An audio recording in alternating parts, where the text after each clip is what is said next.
Hey guys, welcome back to the Vera Projects, and today I'm going to go ahead and using the Ender 5 Plus, I wanted to go ahead and print out a Nintendo Switch game holder, and I also wanted to get these Joy-Con grip holders that you can basically slide that additional piece into each one of those. So I'm going to go ahead and print this baby. I did get the files from Thingiverse. You can find them there as well. I'll include the links on which ones they are. And so in this case here, I'm not going to need any supports. Last time I talked to you, I told you that you could add supports if you wanted to. You can auto-generate supports. But in this case, you could add the supports. There are very few, as you see here. Some of the supports are just to make sure that the rounding area here is good. And then in this case, on this side, hold on a minute. Let me see here, auto generate supports. It added some really tiny supports. Not sure if you can see them, but they're right here, very tiny. So let's see here, generate auto supports. There we go. And then once you're happy with that, we can go ahead and say prepare to print.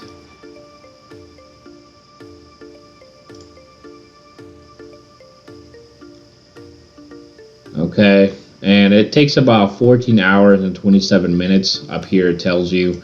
It also tells you the cost of the material, how much material is going to use.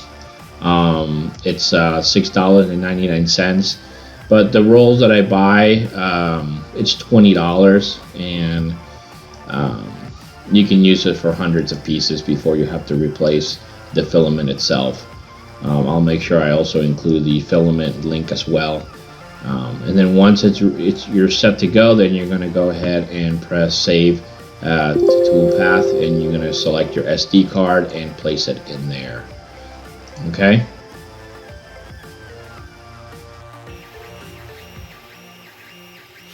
Here's the progress so far. It's looking very good.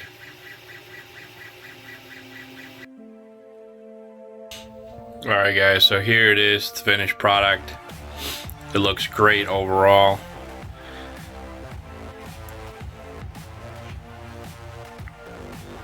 Very nice and solid. There's some pieces here that we need to remove. As you see here, these are just supports, little tiny supports that need to be removed, which is very easy to do with an X-Acto knife or whatnot. But overall, it looks pretty amazing. These are for the additional part of the remotes that you can slide in here, and I'll show you what that looks like.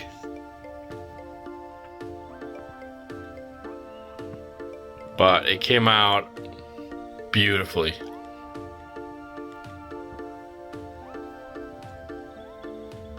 Alright guys, so I'm back here. I wanted to show you those little pillars that I built was actually to slide the other parts of the remotes in there, so they're not just laying around.